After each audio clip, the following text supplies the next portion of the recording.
We'll get to phone calls coming up. Email address dp@danpatrick.com. Twitter handle at DP Show. Busy man, Brian Windhorst, kind enough to join us, ESPN senior NBA writer. Your reaction when you got that text or tweet was what, Brian? Well, there was nothing. I mean, when I say nothing, I had no indication at all. Very rarely are people in my business totally surprised by a transaction.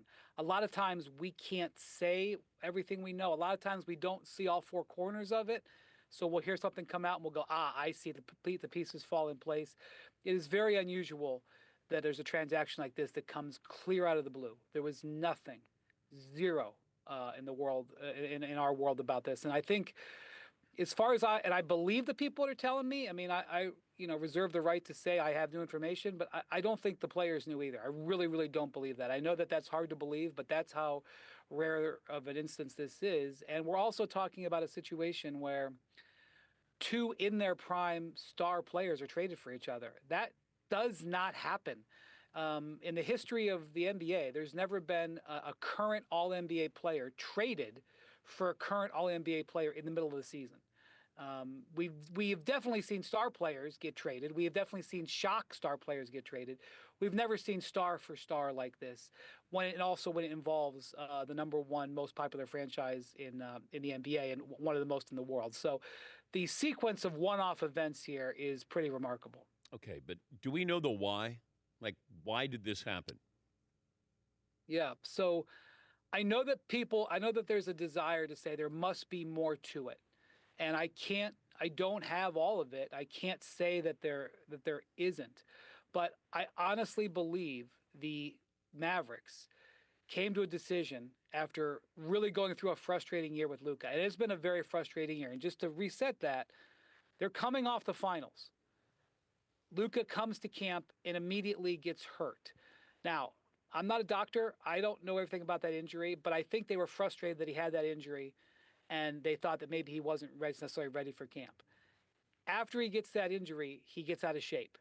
Out of shape to the point that when he comes back and plays healthy with the injury, they say he's shut down for a hand injury, and he was injured with that, but he also was getting in better shape. When he came back, he had allowed himself to get more out of shape. Comes back, starts playing well again, and then repeats the injury. And again, I'm not a doctor. I'm not going to tell you that was physical conditioning, but I suspect that they felt that they were not thrilled with the conditioning. So they go through a very frustrating year, but it's on top of other frustrations they had. And this summer, he's going to be in position to sign a $350 million Supermax contract. Now, most of the time, teams celebrate when a player qualifies for this. The Oklahoma City Thunder, for example, Shai Gilgeous-Alexander has qualified for the Supermax. I believe he's eligible to sign it at 6 p.m. on June 30th. I promise you the paperwork will be in his hands. Whether or not he signs it, I'm sure he will. When he signs, I don't know, but I'm promising you the Thunder are going to fall all over themselves to get this guy locked up for that $300 million deal. Jason Tatum, they were ready to go with the $300 million deal. They couldn't have been more excited to get this guy locked up. The whole purpose of that being in the CBA is so that you have a superstar player. He is outrageously incentivized to the tune of $100+ million to stay with your team. It is basically the Kevin Durant rule, the LeBron James rule, so that those guys will not leave for nothing. And even if you weren't 150% sure you wanted to give him the money, the conventional wisdom would be you give him the contract anyway, so that if you want to trade him, you trade him with the 5 years on the contract so that the player can't leverage you in a trade. That's what happened with Dame Lillard. Lillard signs his 5-year contract, then the Blazers trade him so that he couldn't say, you got to trade me to Miami. They can trade him to the best place, which was Milwaukee in that case. Okay. And so for the Mavericks to do this now, it means that they didn't even want to enter into that contract with him. And it also means that they thought that they could do better this season now with Anthony Davis. That they think that if they did this deal now, that they could make a better run in the playoffs. And so it's a high-level, shocking, and complete repudiation of Luka Doncic as a superstar franchise player. And it results in this trade which is going to be a historic sliding doors moment, I think. Okay. Well, then give me the upside and the downside for the Lakers. So the Lakers, first off, the Lakers had a succession problem. Um, LeBron is 40 years old. Whether he's got a year or two left, he's on his way out. He is no longer, a first-team All-NBA player. Anthony Davis is there, but he's aging too. And I would say that while I am a big, gigantic believer in that when you win a championship, it means never having to say you're sorry. And they have a championship, they have a banner. And so, but the LeBron AD partnership, it hasn't been a glorious, unmitigated success. It's been a success. They should have no regrets, no looking back. But it hasn't gone the way that the hopes and dreams were.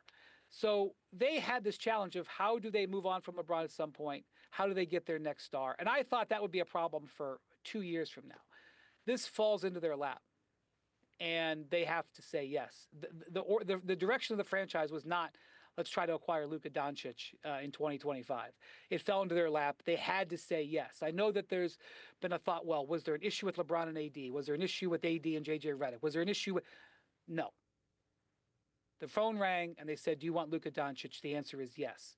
And not only that, while you are recognizing that you are acquiring a player the other team is giving up on, they can now sign him to a contract this summer, Dan, that's $100 million less than what it would cost the Mavericks, because he will not qualify for the Supermax. And you get a 25-year-old megastar on a quote-unquote discount. He does have issues, warts, whatever. It's an absolute no-brainer for the Lakers. They had to say yes. If they didn't say yes, everybody in the organization should have been fired.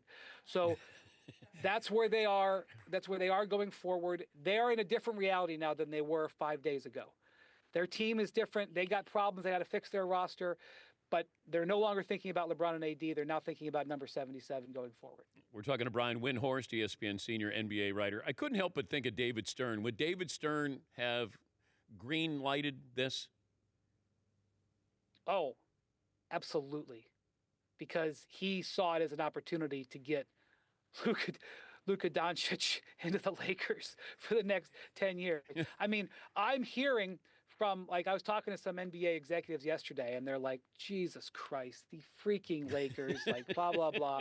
And, and they're like, your bosses probably love it. And I go, you're damn right. Yeah, that's true.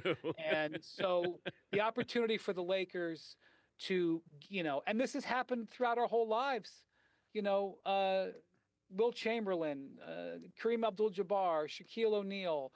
I mean, forget about the guys they drafted. Forget about Kobe and Magic, Worthy. We're talking about guys that mid-career, LeBron, Paul Gasol, mid-career arrived in L.A., however it happened, and has labeled the franchise to continue its run of dominance. I was talking to one executive yesterday, not from the Clippers, and he was like, man, I feel for the Clippers today. They're about ready to get rid of LeBron. They've got this gorgeous arena. They're establishing their own franchise. They're having this really positive. They're neck and neck. They're about to pass the Lakers in the standings. If they win tomorrow, they're playing here in L.A. And then they get hit with this right hook that Luka Doncic is now going to be a Laker for the next decade. So, but I do think on the whole, on the balance, maybe not to somebody in Oklahoma City or Minneapolis, it's an incredible development for the league, with the belief that Luka fulfills his potential, which is what the Mavericks are saying they don't think will happen. Bigger shock when Jordan went to play baseball or this Luka Anthony Davis deal? Jeez, Dan, you'd be better to answer that. I mean, when Jordan went to play baseball, it was one of those things that was so crazy. I mean, people to this day are still trying to come up with a conspiracy theory for that. That was a bigger shock, I guess, because Michael was in his middle of his career, and he went to go play minor league baseball. But this is a bigger shock in terms of the effect that it had. Not effect on the league isn't even accurate. I guess Jordan was the bigger shock, but now we get to watch these players still play. Jordan left the league. The league, was hurting from it. The league, in theory, can benefit from it. I know you're busy. Thanks for making time. Thanks, Dan. Have a great week out there. That's Brian Windhorst, ESPN senior NBA writer.